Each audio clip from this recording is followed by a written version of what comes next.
Hey everyone, my name is Sean Arnold and welcome to a brand new week of, ladies and gentlemen, I've been wanting to do this for a long time, so please allow me to welcome you to the week of Yosenju.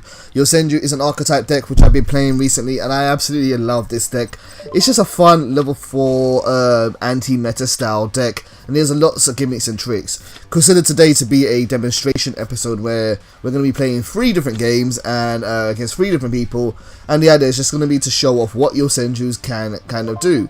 This week's going to be a little bit different than we normally do. You're actually going to get 2 variants of Yosenjus this week. You're going to get the Yosenju control deck, which is what you're seeing me use right now, and often considered the typical way of playing Yosenjus. And then later on, we're going to play a variant which I call I Got That. And in case you guys don't know what I Got That is, you'll have to wait till later on in the week and find out.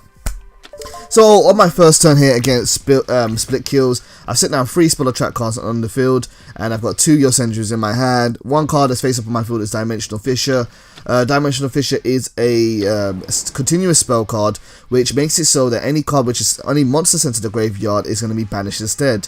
I love this, being able to run this type of card in my main deck, because it counters a lot of graveyard deck strategies, such as Infernoids, which Split Kills is playing here, because every time he sends those Infernoids, he's not going to be able to reuse their effects to special summon those really big monsters.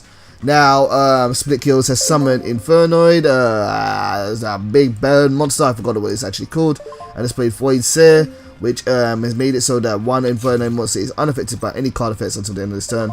Infernoid on Tondale, 2800 attack, level 8 monster, big boy for a first turn summon. If not a bit costly. And the reason why he has 2 cards in his banish pile is because he has to send 2 Infernoids from his hand to the graveyard in order to special summon that from his hand. He attacks directly and I'm going to let that go through. Now, I should be worried about a big monster like that, but nah, not me, not too much. I've got something for him, I've got a way to get around this card. But first of all, let's play a couple of monsters on the field.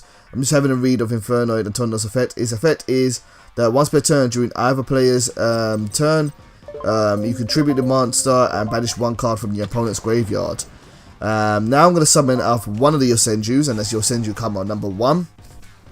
Then we're going to go and activate Yosenju Kama number 1's effect, which is when this card is normal summon, you can immediately after this effect resolves, normal summon another one. This is why I love Yosenjus, because Yosenjus swarm the field, but they do so through additional normal summons. They remind me of Evil Swarms in a good way.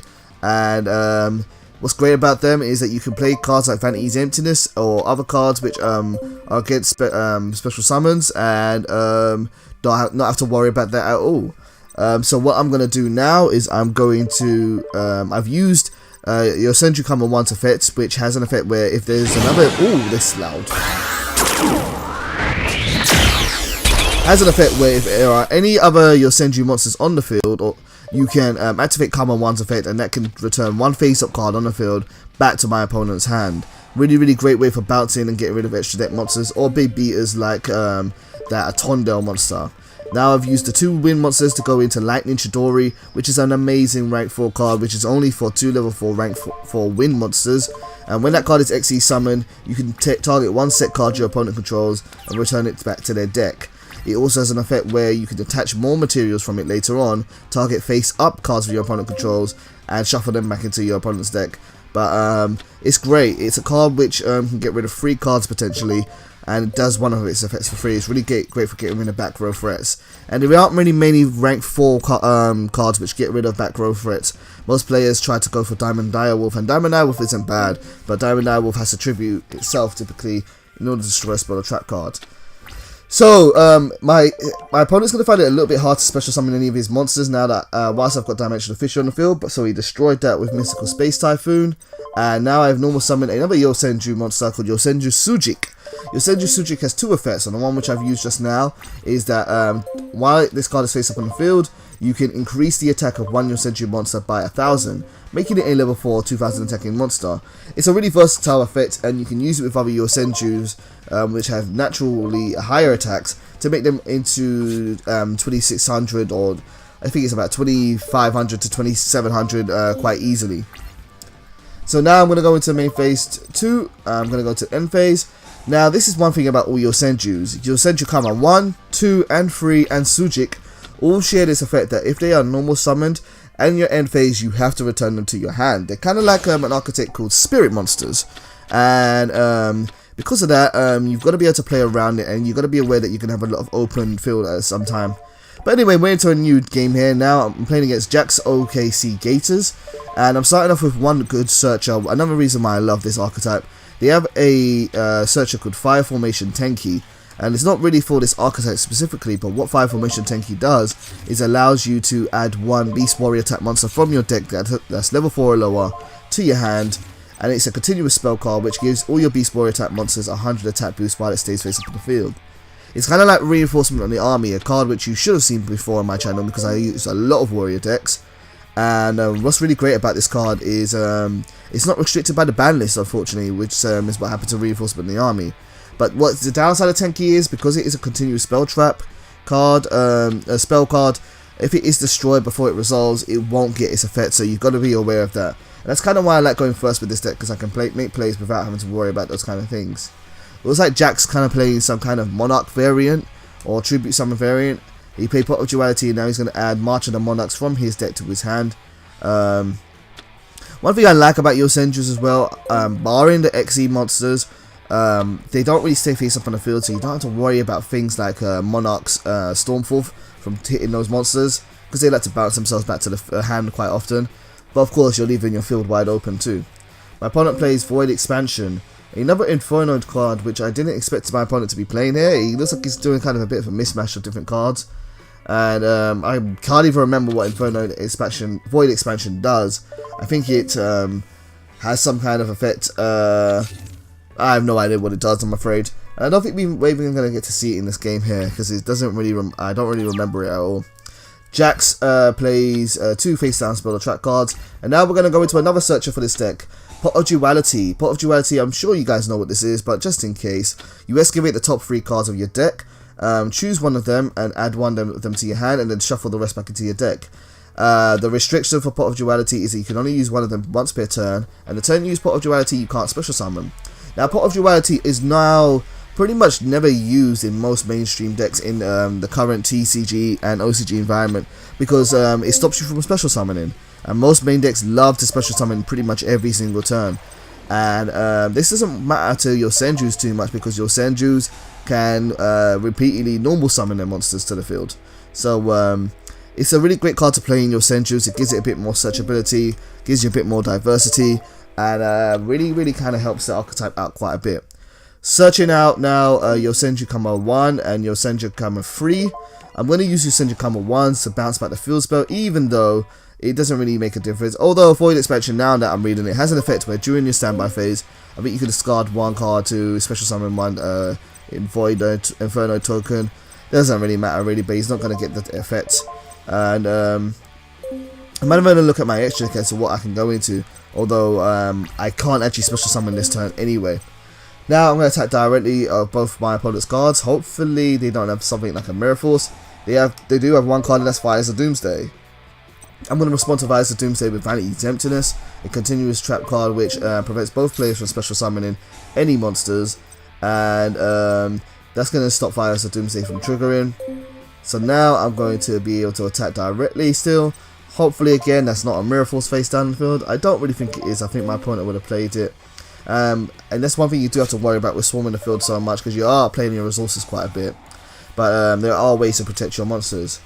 Yosenju Kama 3 has just added a uses effect, and that is when another Yosenju monster on your field deals damage to your opponent, you can add one Yosenju card from your deck to your hand. And I've got one of their secret counter trap cards, Yosenju's Secret Move, which is a counter trap card that can pretty much stop anything as long as you have a Yosenju card on the field. So in main phase 2, I'm going to set Secret Move, and now I'm going to end my turn, and now my Yosenjus will come back to my hand. So I really like this deck. You have Special Summon control, you have Graveyard control, you have Negation, you have Removal.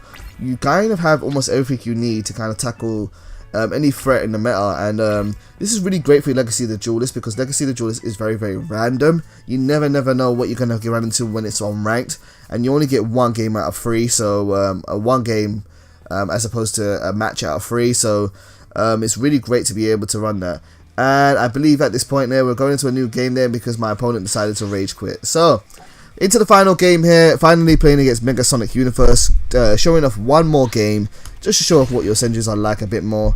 And, yeah, let's go second. Mega Sonic's going to choose to go second, I'm going to go first. That's fine by me. I've come to actually more appreciate going first because you can set up stuff to stop your opponent's plays in your first turn, whilst your opponent really can't react to it. So first turn I'm going to play Fire Formation Tenki. I'm going to add one Yosenju card from my deck to my hand, and I'm going to grab Camera Free. And now I'm going to set down Vanity's Emptiness and Soul Drain. And am I going to play anything this turn? Looks like I'm not. What I could have done, now that I'm watching this video back, is I could have gone for a rank 4 summon such as Brotherhood of the Fire Fist. I forgot the name, what's the name of the card. But it's a rank 4 monster which lets you search out Tenki from your deck or any 5 formation spell track card. I could have probably played that first, saved the one that I had on the field in my hand, played the new one I got out of my deck, thinned out my deck a little bit, and added more cards in my hand, and then I wouldn't have to worry about reacting to any of my opponent's effects. So if you guys have that Fire Fist card which I'm talking about and you know what it is, then feel free to go and use that strategy. Mega Sonic Universe decides to normal summon Armored Bee. I actually really like Armored Bee. I think it's a little underrated, although it doesn't have as much synergy with a lot of cards. It's a wind type level 4 monster which can half the attack of one of your opponent's monsters, and with its 1600 attack, it can kind of run over everything that isn't 3200 attack or more. Now he sets down one spell track card on the field, and another one, and we'll see if he's, and another one, a third one. So you got to be careful with your Yosenjus. If your opponent runs a lot of back row cards, you got to be careful that you don't get hit by a Torrential or Mirror Force or some other kind of mass wiping card. And now my opponent attacks directly with Armored Bee. I'm not going to do anything to that because well, really I can't actually. And now is he going to end this turn? Main phase 2, end phase, and yeah, it looks like he ended this turn. So I've drawn into Pot of Duality. I could play Pot of Duality now, or I could use my Yosenjus to get rid of some cards on the field and go over into my extra deck. I think I'm going to go for that instead and save Pot of Duality for later. So let me start with playing Yosenju Kama 1. Let me activate his effect. And I'm going to now normal summon. I could go for Camera Free. Oh, my opponent's now going to play a card called Compulsory Escape Device. This is a card which makes both players choose one card they control, and both of them are going to get shuffled into the deck. Now that's kind of I really like Compulsory Escape Device. I feel like it's not played enough. It's a non-targeted version of removal. Although you lose, you basically lose 2 cards and your opponent lose 1. But I'm sure there are ways to kind of offset that, like playing a card which is already paid for its effect, and that maybe is floating a bit. Yosenju Kama 3. Well, what's great about Yosenju Kama 1 is that its effect already activated, even though Escape Device was played, and so I'm still going to be able to normal summon Kama 3. And now the question is, what am I going to do here? I'm now going to go into Lightning Chidori again, I believe. Oh no, I'm going to go for Tiger King.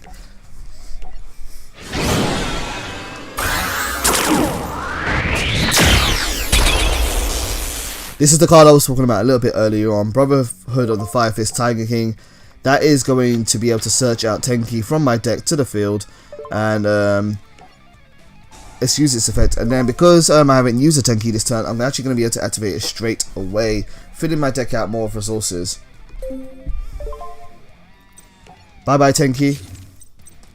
Tenki's going to come to the field, and now I'm going to use it, and I'm going to search out a monster.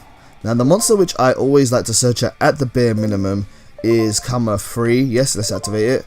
I like to go for Kama 3 because Kama 3 is also a searcher, and it allows me to keep getting cards out of my deck. I just got to be able to trigger his effects later on. So now I'm going to go into the main phase, and I'm going to attack my opponent directly using Tiger King. Hopefully Tiger King doesn't get destroyed, and he wasn't, but even if he had, he kind of already had paid for his cost. Tiger King also has another effect which can negate the effects of all face-up monsters on the field. However, I really don't get the opportunity to use it very often. I use Tiger King so early in the game, I often not see monsters in the gate on my opponent's field. He does have a decent secondary effect as well, but it's really just there for the searching and for the 3+1. Okay, so Mega Sonic Universe is having a think, wondering what to do. But Yosenjus are a lot of fun. I really enjoy playing this deck. This deck has some really crazy combos, which you're not going to be able to see today, but you will see later on in the week. And hopefully you guys will be looking forward to that. Goblinderberg is now being normal summon. He's going to try and push a summon a monster from my opponent's hand. So let's play Vanity's Emptiness. Stop that play from happening. Let's stop him from getting some kind of rank 4 out. And you know, I'm starting to feel like in the current Yu-Gi-Oh environment, the modern Yu-Gi-Oh environment, the 2016 environment, I feel like rank 4s really aren't as strong as they used to be. I feel like rank 4s have lost a lot of power and a lot of luster from what they used to be. There are still some good ones, but they're so archetype dependent, like Satella Knights, Modolce, Queen Tiramisu, even this Brotherhood 5 fist card is pretty good in my opinion. There's still some good generic ones, Castell still used, 101 still used, but decks which used to rely on generic based rank 4 decks really just don't seem to have the power that they used to have a couple of formats ago. So I'm starting to try and learn how to use other rank boxes, such as rank 8 boxes, and learn how to play with decks with bigger monsters. Playing Pot of Duality, I grab a version of Kama 2 to my hand. Now Vanity's Emptiness is going to trigger and destroy itself. That's fine by me. I'm not worried about my opponent's special summoning for the time being. In fact, I'm looking for just really a way to kind of kill my opponent off now. But I don't want to overplay, so I'm gonna end my turn and then pass it over.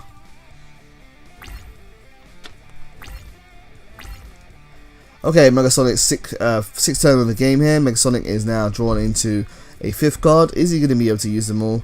I've noticed that in Legacy of the Duelist, I've been running into a lot, and I mean a lot, of new players. I feel like a lot of people are picking up the game, and that's nice to see. It's nice to see more people getting into Yu-Gi-Oh! As always. And every time I meet someone new in this game, I always say to them, and if they want any tips or advice, feel free to ask and I will help you out there. Anyone that's that also goes to anyone that's watching on YouTube. If you want some tips or advice with Yu-Gi-Oh! And how to build a deck and so on, and how to learn certain mechanics of the game, feel free to ask. I will always be try to be as helpful as I can. And I try to do that as much as possible, both for other people and as a sense of charity, but also for myself, because I don't get much when I play a new player, because you don't really have much of a challenge. I do have some videos of myself playing against other Yosenju decks using my Yosenjus this week, and so I won't have to worry about that too much. But there are a lot of new players that like to pick up Legacy of the Duelist, and sometimes the challenge really isn't there, which is kind of why I've kind of almost switched over to Dev Pro a little bit, and you're going to be seeing some more Dev Pro videos. I'm going to be doing a week of Dev Pro videos this week. I'm going to be doing a week of Brilliant Noble Knights, showing off a couple of videos with that. If you guys enjoyed my Noble Knight deck before for Legacy of the Duelist, hopefully you'll look forward to seeing some of the jewels and stuff I came up with the current environment on DevPro. So now I'm going to attack my opponent. I destroyed my opponent's Hyena card, and before I destroyed Hyena, I used Soul Drain, which is an effect that stops all cards that activate in the graveyard or the banished pile from activating. And it's kind of like skill drain but for the graveyard, and again it's all about that graveyard control and stopping certain plays. And now I'm attacking my opponent directly with Kama 2. I'm going to be able to attack directly with Tiger Fist. Unfortunately, I'm not going to be able to win this turn unless I have a Cowboy. Do I have Cowboy? I think I played Pot of Duality this turn, so it wouldn't even matter anyway. But before I end my turn, oh no, I can still summon. Can we get out Cowboy? Do I still have it? Yeah, let's go for Cowboy. Cowboy, a rank 4 monster.